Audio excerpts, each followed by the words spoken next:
for coming on. Well, thank you very much for having me. This has been pretty awesome to be here. I don't know how close I have to hold good. that. Is right there. that Yeah. good? Okay, good. Yeah, no, I brought some props. Good, We can talk good. about them later. But well, thank you very much, Heather, and good luck.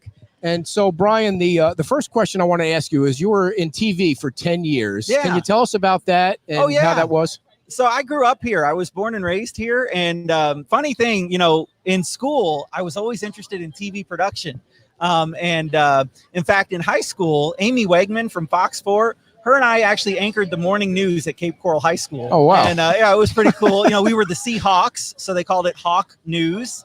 And, I went into television. I worked for Wink as a camera guy behind the scenes for a little while. And I remember the day I wanted to go get on air, my first big on air job, right? And so Wink wouldn't do it because I was still finishing college, right? And they wanted, only college grads on the air, which is understandable. Mm-hmm. So I went over to Fox 4 and I said, hey, I'm finishing college. I'm going to finish college, but I want to get on the air. And I remember the boss at Fox 4, he said, all right, can I watch your demo tape in front of you? And I said, well, sure. I've got nothing to be ashamed of, right? He watches the tape, he pulls it out and he says, well, I'm not going to hire you to be a news reporter. Ouch. And I said, all right. And he goes, would you like to be a sports guy? Oh. And I was like, wait, yeah, I would. And he goes, okay, we need a third sports guy. And so he brought me over to Fox 4 to be the roving sports reporter. Oh, and cool. The rest was history. I made it all the way up to be in the 5, 6, and 10 o'clock main news anchor for an ABC station that was in Joplin, Missouri. So, you went to Joplin? Yeah, I did. Wow. It's the only time I've ever lived away from the area. I lived in Joplin for about 4 years, and pretty cool. I worked with an ABC station out there, and really a neat experience to get away. And then when my wife and I decided we wanted to have children and start a family, we moved back here. This is the best place to have a family. For sure. So what made you decide to run for office? I mean, how did you make the transition from TV to running for office? Sure. It's something I've always been interested in. It's a habit that my dad modeled for me really early. He would take me with him to go vote. And so I always wanted to know, like, who are these people on the ballot? What do they do? And then, of course, when I got into television news, we covered local politics. And so so once my TV news career ended, I was able to have an opinion on things, because I was back in news in the days when we were supposed to just report the news and not necessarily try and give an opinion. So I said, hey, I'm working in the business community. I'm making really good connections. I want to help. I want to be part of the future of Lee County. And so I started asking people about running for office. And next thing you know, I made a few great contacts, and God just led me in the right direction to run for office. And funny story, the person that I was going to run for her seat, it was Commissioner Hall. Right. She had some legal trouble and Right. had to resign. And after she resigned, Governor Scott appointed me to be the commissioner for District 4. It was really interesting how it worked out. And then we had one heck of a campaign in 2014. Really tough opponent, great guy who's in town here locally, but we won. And then in 2018, nobody ran against us. So I got reelected in 2018 with no opposition. So you're good till 2022. 2022, yeah. And I'll save that question for the very end. But I wanted to focus on what your thoughts are on how it seems like the public has turned on the media. Like, they don't trust them and they don't believe them. And I put a question on our Facebook page once: who do you believe more, politicians or the media? And it's almost like they feel like it's the same. What happened? Yeah, I think some of the media has done it to themselves. I think it's hard to generalize. There are good reporters and there are bad reporters. There are, unfortunately, we've seen there are good cops and there are cops that aren't doing it the right way. And so it's hard to generalize just one profession. But I think some of the reporters who have not done it the right way, who have tried to interject too much of their opinion or tried to sway the story more than they need to, I think they've kind of made a bad name for everybody, unfortunately. Mm-hmm. I think the other thing, too, is when you talk about media, there's a lot that goes in that grouping, and it may not be the ones that are actually doing real hard news. It's That's true. fabricated or sensationalized, or you hit the nail on the head. Thank So you you. got the 24-hour cable networks. Right. That's one group of folks. And then you've got the local TV, which are usually a lot more straight up. The local news journalists are usually a lot less agenda driven than some of the national folks will be. Well, the way that you've got around it kind of is you're a social media, you know how to use it. You use it to put information out for the county. You use it to, if I remember watching you go back and forth. I don't remember if it was Michael Braun or somebody else, but somebody put a story out that Yeah. you didn't agree with or you thought was factually incorrect, and you went right at it. You don't wait until the next time they interview you on TV. You've taken advantage of that. How important is that for you? Well, I think that's the best thing about social media. You know, social media has a lot of bad, but I think one of the good things that it does have is it's given me a platform to go straight to the voters and straight to the people that I serve with no filter in between. And so, I understand why the media is presenting numbers in a certain way, right? If I wanted people to tune in every day or read my paper every day, I'd present the numbers in a certain way. But if I wanted to bring the economy back, and if I wanted to just give people a sense of what's really going on, then I think I'd report the numbers more accurately and more correctly. Before we get into that, one more question. What's it like to be the chairman of the commission? Oh, it's cool. I imagine so. It's hard. I've had a really weird couple of years. Last year I was the vice chairman of the commission, and unfortunately Commissioner Kiker, who many of you know from the beach, got sick, and he passed away, and we all miss Larry very much. And so as the vice chairman at that point, I rose to the chairmanship, and I thank my colleagues on the board for giving me that opportunity. And so we carried out the rest of the Larry's year. And then this year in November is when I became the chairman. It would have been my normal turn in the rotation to be chairman. And so I was excited about this. We were getting ready to have a record-breaking year. January and February, you'll remember down here at the beach, was packed. Crazy. Things are going great. And I had made myself the chairman of the Tourist Development Council. So that's the cool part about being a chairman. You get to assign everybody's little committee. You can keep the ones you want. Yeah. So you got a fun one? Yeah, I picked the committee I wanted. I wanted to be the tourist development guy. And so, you get to work with people on the beach and all over. And so we were rocking. And then COVID-19 hits. And man, has it been weird ever since. So, dear. Yeah. So regarding numbers and COVID-19, how do you think the numbers are going? I mean, we were just talking about this earlier. There's a little bit of distrust or misinformation, or people feel there's misinformation out there. And you posted something yesterday on Facebook. And you guys shared it too. So if anybody wants to see what I'm talking about, they can actually pull it up on your page and look at it more closely. But so, one of the things I've been watching is our test positivity rate. So we're ramping up testing big time in Lee County. Absolutely. And, we wanted to know, as we ramp up testing and as we test more people, are we going to find just as many positive cases? I think you could imagine if you are taking a bigger sampling, you're going to find more cases, right? So we've been watching the test positivity rates. And so I'll show you the test positivity rates real quick. I think you can see that. So the test positivity rates for the last 7 days have been really flat. And really for the month of May, they've trended downward. We were seeing pretty high, above 10% test positivity rates towards the end of April. Once we got into that below 10% range, we became eligible to start reopening. That 10% target was a target the state and the World Health Organization and the CDC had all set as a target for reopening. Okay. And so we dipped below that, and we've been below it ever since. In fact, for the last 7 days, only 5.1% of the COVID-19 tests in Lee County have come back positive. So, and we've done more testing than ever. In fact, on the 28th of May, we got back results for almost 1,500 tests, and only 41 of those came back positive. So out of 1,500 tests. So how is Dr. Antonucci feeling about all this? I think he said a lot of what I'm saying here. I think he said that, look, we expected as we ramped up testing to find more new cases, but we're watching that positivity rate. And I think he even said something the other day about how it is good to get out and try and get some fresh air. I think he, like everybody in the medical community, wants to see people continue to take precautions. Sure. And you know what? Just because we're doing good doesn't mean you shouldn't try to protect yourself. I mean, nobody wants to catch this, right? I certainly don't. Right. So, I mean, I'm trying to do all the things that I should to not catch it, but I'm also making my own personal healthcare decisions, as I think other people should too. Go ahead. No, I was just going to say, people, it's not only just this. It's not only COVID-19. It's flu. It's other issues that are going to come up, and this isn't the last time that we're going to see something come up. So people need to get in the mindset of really washing your hands, really, using hand sanitizer, being careful, staying home when you're sick, keeping your kids home when they're sick, and those kinds of issues. This is something that's going to be consistent now from time out. And I think that's going to be one of the toughest ones for us as Americans, right? Is the staying home when you're sick. Yeah. Because I think we all kind of wear it as a badge of honor working. Yeah, right. Let's go to the gym. But really, honestly, the better thing to do from Stay now home. on is to stay home. If you've got some symptoms and you're sick, stay home and try not to spread that. Are you happy with the way the governor has handled the reopening? You know, I am. I don't want to criticize him. I think he's doing the best he can with the information he's gotten, with the diverse population that he represents as the governor.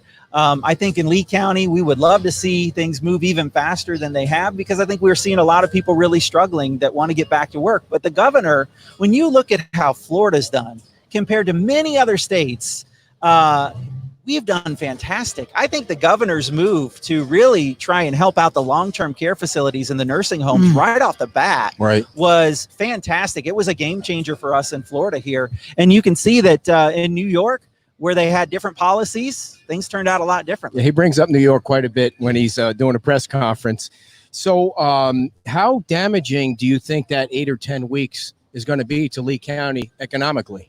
Oh man, we did, and I brought the numbers. We did a little local program to try and provide individual assistance to businesses, and let me show you. So, you know, we wanted to provide individual assistance to people who needed help with their rent or mortgage or utilities. We also wanted to provide some relaunch grants to businesses in just the first week, and we started Tuesday when we took applications. We've taken almost 12,000 applications on the individual assistance side, and almost 4,000 applications on the business side.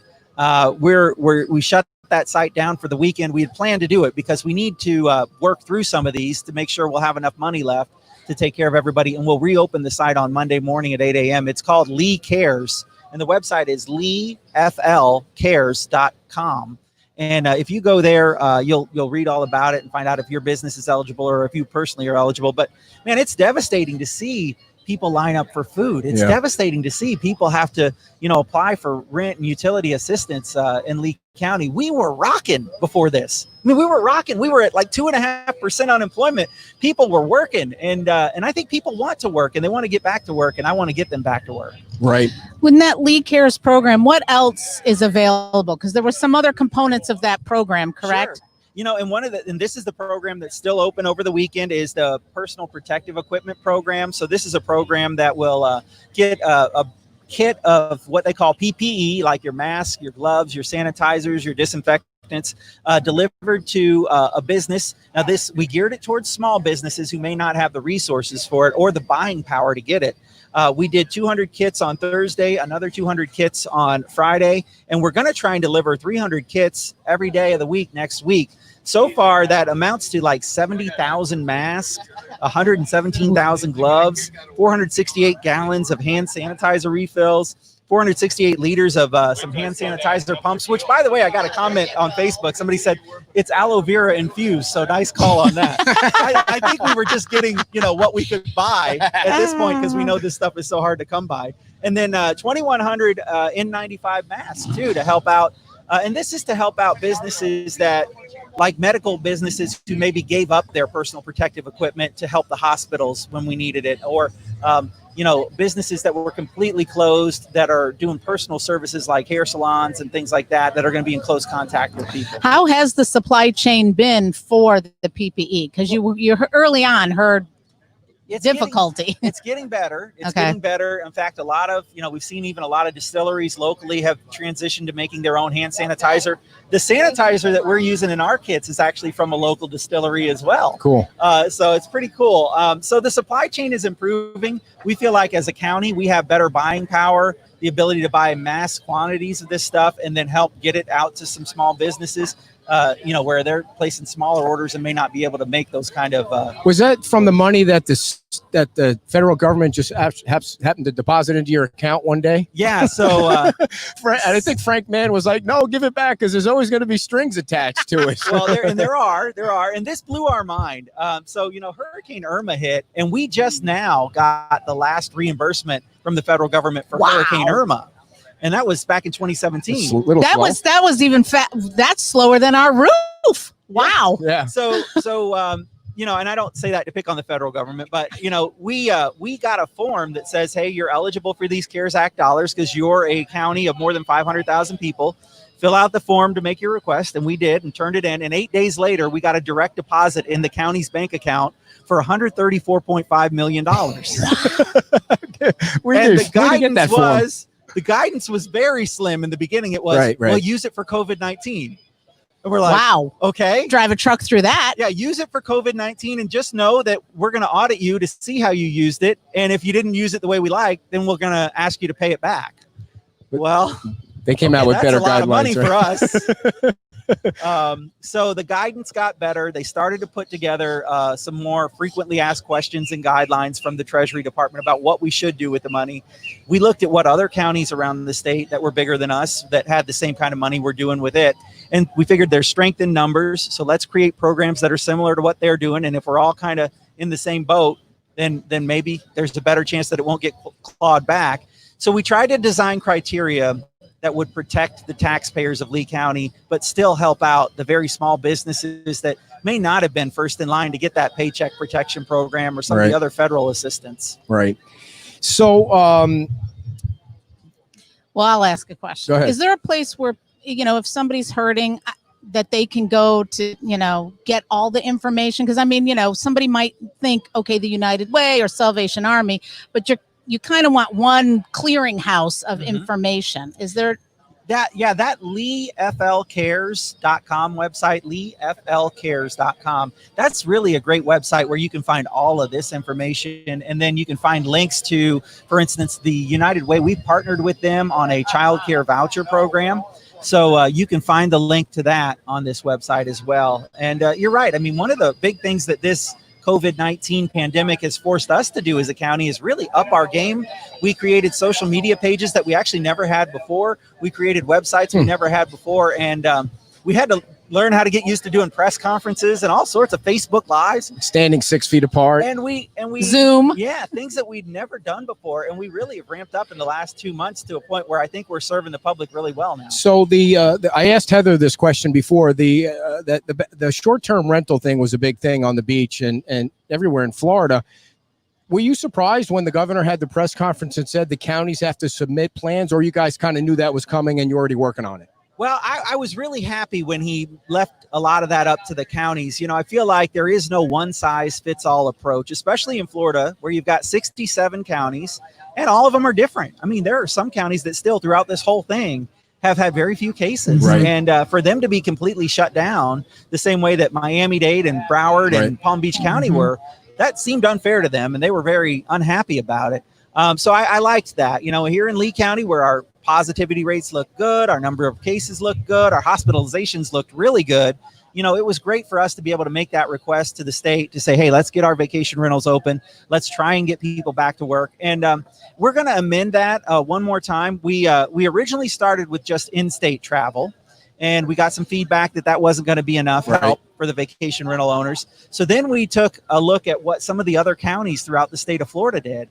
And they turned in plans that allowed travel from everywhere but like states with I think it was like 7 per 100,000 cases or something like that. So that was all tied to a CDC chart and everything like that. We found that was even a little too hard for vacation rental owners to interpret. So we put in one more amendment now that basically follows directly with the governor's executive order. The governor identified several states in his executive order that we did not want to see travel from. And so we've said, vacation rentals, we'd like them to be able to take reservations except for these states the governor specifically enumerated as states that he didn't. So New York, for an example. Yeah. So somebody can come to Florida from New York. They can't stay at a vacation rental, but they can go to a hotel. You know, and that's a real problem. That's one of those things that I don't think this whole essential versus non-essential thing was ever the right way to go. I don't think, you know, picking a winner and a loser was the right way to go. I think, you know, I understand why we did it, but I think for anybody who earns a paycheck, that paycheck's essential to them. That's regardless of what they do for a living, they need that money to survive. Do you hear more from people that say, again, I asked this to Heather, that we need to get this economy open faster, or you're moving too fast, people are going to get sick and people are going to die? There's been a real shift in Lee County towards we want to get things open faster. And I feel that, and I want to help people with that. And so there's two things that that you have to think about. So the county can control county facilities, county parks, county things. The state controls like the businesses. So the state would control through the Department of Business and Professional Regulation, the restaurants, the hair salons, the nail salons, all those kind of things, even the vacation rentals and that kind of stuff. So I've said, look, I want to get Lee County open to the maximum that's allowable under whatever the governor has put in place. And right now that's a full phase 1. And so we've been striving to get Lee County and all the things that we control open to the maximum that's allowed. The governor, it's going to be up to him to talk about businesses. Because even if we said, hey, restaurants, game on, go back to 100%, the DBPR, the state regulating agency, could shut them down. So how close? Go ahead. How long? I mean, this is, you're prognosticating here. So how long do you think it's going to take to move through to the other phases so that, all of the businesses can get open? Good question. The White House, Thank you. The White House said 14 days is what they wanted to see with no rebound in between each of the phases. So Governor DeSantis kind of did a partial phase 1 and went 14 days. And then he went to full phase 1 after 14 days. And that was on May 18th. So I'm not quite sure if we're 14 days from May 18th yet, but I think that's coming up, and it'll be interesting to see what he announces at that point. Brian, how much damage has all this done to the bed tax revenue that comes to this county? I mean, nobody was here for 2 months. Hotels dropped to like 10% occupancy or less. Obviously, the vacation rentals were completely down. We make about $36 million a year in bed tax. It's restricted money, so it can only be used to do things like beach renourishment. Pays the mortgage on the baseball stadiums, and it also helps us do. I can't remember the third category off the top of my head right now, but we use it for a lot of beach renourishment and beach projects, and then also to pay the mortgage on the baseball stadium. So that's down, but you'll have to remember we had quite a bit of reserves already. So we set aside a rainy day fund in that account because we know, look, we've had BP oil spills in the past. We've had something's going to happen. Hurricanes in the past. So we have a pretty healthy rainy day fund already of tourist development reserves. So if we can get back to business soon, I think we'll weather this storm and we'll be able to get that's through. Great. I didn't know that. So that's good to know. I mean, you worry that without all that revenue coming in, something like beach nourishment wouldn't be able to be done, but that's great. Now, we're talking about the hotel rentals, but, car rentals and car rental companies, one in particular, is really, really struggling. And then on top of people not being here, because I rented a car during all of this, and the guy's like, well, have your pick, because we have 5,000 extra cars over there at RSW. Then there was that big fire, and now you're hearing Hertz is hurting. Anybody who's connected to the hospitality or tourism world is hurting. I mean, I don't think anybody really plans to go 2 months with absolutely no business. Right. And that's kind of what's happened to these folks. And so, Hertz isn't the only business that's hurting. A lot of them throughout Lee County have taken a beating. And my goal is to get people back in business as soon as possible, because I think the quicker they get back to business, I think the quicker they'll recover. And you may remember Lee County commissioners took a huge beating because we didn't want to do a shutdown. Before the governor's stay-at-home order, there was a lot of pressure placed on the county commission to do a local stay-at-home order, and we voted against that unanimously as a commission. In spite of even Representative Fitzenhagen was there saying, you guys need to do a shutdown order. And, we said, no, we think that there's no magic pill. There's no thing that you can do for 2 weeks and just get it over with. We said, let's try and find a way to live with it. Let's try and find a way to operate in this new world where we protect ourselves and take appropriate precautions. And it turns out now, 2 months later, that's really what we've kind of had to do. You had to close it, or no? What we've had to do is figure out a new way to live. Do you think if you didn't see the spring, I'll never forget that press conference you had where you told them to go home. Do you think if you didn't see that, you might have still had a chance to keep it open? Or was it just too much pressure? Getting the spring breakers out of here was the right thing to do at For that sure. point. I hated that, right? I'm the chairman of the Tourist Development Council at that point, and I'm saying, get out, tourists leave, right? That was that the weight of that, really weighed on me before we made that press conference announcement. But I think it was the right thing to do at the time. I do think that getting the beaches open when we did was the right call. And I'm glad that they're fully open today. I'm glad we haven't had to worry about putting any more restrictions on them. And quite frankly, my personal position is I'm not going to put those restrictions back ever until you can prove to me that being at the beach during a certain number of hours is what is driving an infection. Then no, I want to be science and data driven. And look, I brought some other charts too to show you, you look at the hospitalizations for the month of May. This is the month of May. The orange line is the trend line. It's the 14-day moving average. I mean, that looks pretty flat. The average patients hospitalized on May 4th when things started to open up was 80.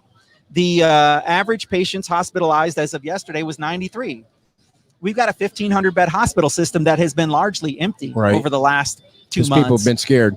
But, we so we have the capacity to handle things. And so I think it's important to watch the numbers and make decisions based on the numbers. And so I'm really proud of Lee Health. They reported yesterday that they've discharged 511 patients over the whole course of this pandemic. We never talk about that number, about the people who are recovering. And I think that's really great, and unfortunately, some people have died. Unfortunately, some people have gotten very sick. And we're happy for the ones that have recovered, and we grieve for the ones that we've lost. And we can do both at the same time. We can be compassionate and care about that, but we can also be compassionate and care about the people who need to get back to work. You've been down to the beach a few times. Have you, what's your opinion on how people are social distancing or partying or whatever they're doing? What's your view? Personally, I think they're doing a great job. I mean, I think they're doing a great job, and the numbers don't lie. I mean, we've had this in effect for a month now and haven't seen a spike in hospitalizations. So I think they're doing a good job. I think when you're outdoors, it's a much lower risk environment to transmit the virus anyways.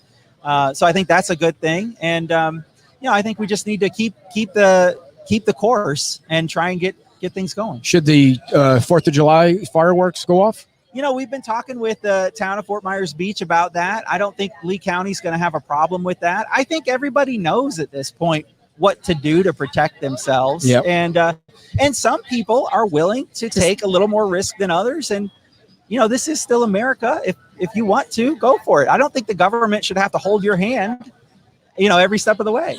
So on a couple of quick local issues, is the traffic coming to the beach ever going to get better, in your opinion? Is there any plan that could ever be? There is a plan. Okay. There is a plan, and it looks really goofy on paper. I've seen it. It's an interesting looking roundabout that's kind of oval shaped that our Department of Transportation has come up with. And when you look at it, it looks weird. But when they run the model and show you the traffic flow, it actually moves. I wonder if it's like, because there's, we live out in Gateway, and at Daniels and 82, there's like this huge I don't think roundabout it's like that, cloverleaf thing going on, and where nobody stops. Yeah, and you're like, how is this? Oh, this is how this works, and you just keep on going, and it's great. But you're talking about at the base of the bridge, right? Yeah. So we've got the Seafarers Plaza property over here. We could use some of that. We could use maybe just the sliver of the Crescent Beach Family Park here, and we could do an interesting configuration of the intersection that would get the traffic moving. It's never going to be perfect, especially at the very height of season. But what they're saying is this roundabout would work maybe 9 months out of the year, when we're not in the very peak of season, to try and keep traffic moving. But there's no way to change anything coming from the other side of the bridge. I mean, you got what you got, right? I think it's all part of, it's actually all part of a system that they're, FDOT, the Florida Department of Transportation, has recommended doing some things with intersections on the other side of the bridge and working on that alternating light. And so we're trying to put all these different things in place, including 3 stoplights that are going to go down here near Times Square.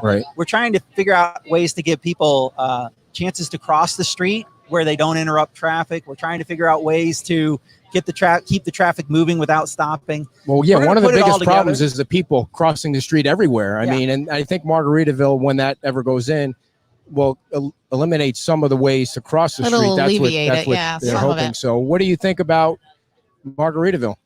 You got to remember, I have a holistic county view, and I'm a guy who grew up here. I live in Cape Coral. I love it. I think it's I thought he was going to say, I'm not going to comment on it, but I think it's going to be great for the beach. I mean, look, I know that Fort Myers Beach actually became a town because Diamond Head you know, but Diamond Head is fantastic. Yes. I've stayed there a couple times. I think they've really added to the beach and to the town. And I think Margaritaville will add to the town as well. And I think, you know, will it be different? Sure, it'll be different. But, you know, I grew up here when Crescent Beach Family Park was hotels. It was like a Days Inn for my whole life until Hurricane Charlie hit. And so things have changed over time, and they've always changed for the better. And I'll tell you, it's an anecdotal experience that I had, but I was at the Publix on Fort Myers Beach a couple months back, listening to some tourists talk to each other at the deli counter. They didn't know who I was, and they were talking to each other, and they said, "Hey, you know, it looks kind of run down towards the base of the bridge." And I thought, wow, I don't want that to be the first impression that tourists have. And so I think new construction down here will help kind of lift the whole area up. And I think it'll be great synergy for the entire beach because, you know, look at Orlando. You go stay in one resort in Orlando and you see all the other resorts and they all succeed. Right. None of them fail together. They all work together. And you may not go back to the same resort next time because you saw another one you wanted to try. Great. What's the relationship like between the county and the government here on the beach right now? I think it's good. I think it's really good. I think you got a couple great new additions to your council down here that I just really have enjoyed getting to work with. And I think it's good. We're going to move forward. You know, look, in the heat of battle, when we talk about hurricanes or any other disaster, it always gets messy. And you know, the important thing is to understand that everybody has the right intention. They're all coming from the right place. Everybody was trying to protect the residents that they serve. We just had different ideas on how to do it. And at the end of the day, once you're through the mess, then it's important to come back together and realize that you're serving the same people and you're trying to help the same people. I just, not to be a Debbie Downer, but you brought up a hurricane and we're getting ready to go into hurricane season and they're calling for an active hurricane season. Is the county sort of ramping up and getting prepared for if something were like that were to come up in addition to the COVID thing? I mean, this is like... Of course, you know, we always prepare. We do. We always prepare. We've got a fantastic emergency management director. His name is Lee Mayfield. His father was actually the director. Max Mayfield was the director of the National Hurricane Center. So we're very well prepared. We're thinking about that. I think the one thing that I want people to take home right now, though, as we think about hurricane season is if you live outside of a flood zone, so you're not in a flood zone, and you're in a newer house, a house that's been built since 2000 when the most advanced hurricane codes have gone into place, you're probably okay to shelter in place. In fact, you should think about either getting out of town and leaving the state or sheltering in that house if you're not going to flood, if it's a newer house built to the latest hurricane codes. The hurricane shelters are meant to basically just keep you alive. When we had Hurricane Irma come through, we had 34,000 people go to the shelters, and then they complained that it wasn't very comfortable in there. Well, they're not meant to be a resort. They're not meant to be a place to stay. They're really meant to keep you alive through the storm. So you can go back to your house. So you can go back to your houses. And that's what's going to happen again if we have another hurricane. So, you know, I think as you're making your hurricane plan for this year, think first of where could I evacuate to out of state? Then think second about if my house is out of a flood zone and it's strong enough, how could I shelter in place? And then if you have no other resort than that, the shelter should be a shelter of last resort. It's a place where you could come where we will keep you alive. Great. So what one county issue is going on outside the beach that people might not know about that you're working on that you're excited about? Oh, man. Well, you know, we still, believe it or not, in the middle of all this, we still care a lot about water quality and trying to keep the water clean. You know, I sent a letter. Actually, I'm going to draft a letter and get it approved by the board, hopefully Tuesday, to send up to the folks in Washington to talk about how we feel about the Water Resources Development Act, which is, you know, the next act that moves the Everglades restoration plan along. And, you know, my message to the folks in Washington there is, you know, Lee County and the folks on the West Coast, we want to stay out of the water fight. We want to take the high road. There's a water fight in Florida that has gone on for generations between ag and between the, you know, the environmental activists.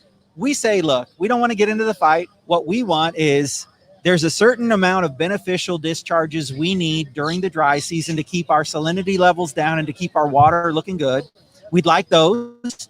And then during the wet season, we'd like you to just cut off the discharges because we already get way too much fresh water from just the rain and the local runoff. Sounds pretty simple. Yeah. And so if you can accomplish that, we're cool with you guys continuing your fight on the other side. What's Governor DeSantis's grade right now? What's his grade right now? I'll tell you what, he's done a good job. He has done a good job. He's a person who, like he says, marches to the beat of his own drum. So it's a much different management style than we saw under Governor Scott. Governor Scott, you had his cell phone number, and he would pick it up and answer it and talk to you at any time. No kidding. Governor DeSantis operates differently than that. But boy, when you look at some of the moves he made when it comes to the nursing homes, when it comes to being really strategic about what to do with the safer at home order, I think he did a good job. And I think the results, like I said, speak for themselves. President Trump, what's his grade? I think he's done a good job too. You know, I mean, obviously you can nitpick and find little things that you disagree with, but man, he's been the president we've needed for this time, you know, and I think that's what you've seen with presidents throughout the years, throughout history. Each president has his or her own time, you know, and this was his time to come in, to try and root out the corruption, to try and be the tough guy that we needed to stick up for the American people. And I think he's done well with that. You saw something, and we all saw something in Minneapolis, and you posted something about it on Facebook. I wanted you to talk about that a little bit.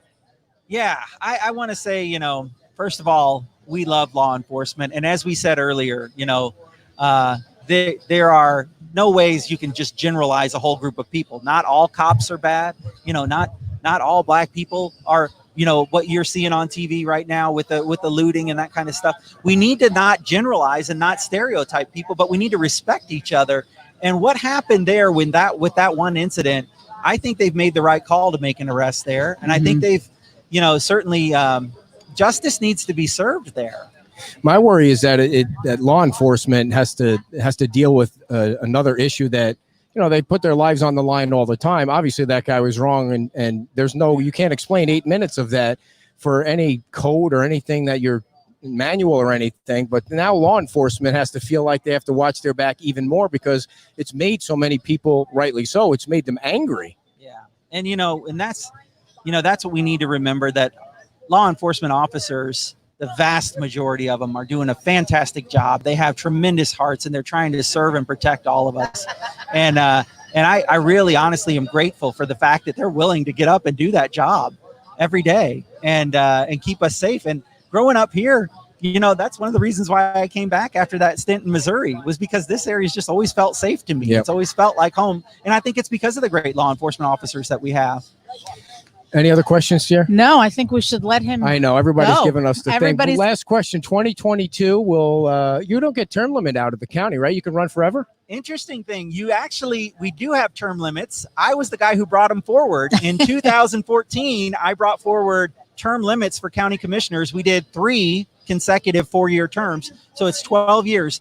So when that got passed in 2014, it applied to your next term that you were elected for, because it couldn't be retroactive. So the first term that it applied to for me is my 2018 term. I could, Lord willing, if y'all want me, I could be here till 2030. I'll see whatever the good Lord has for me, though. I have enjoyed serving y'all. I really have.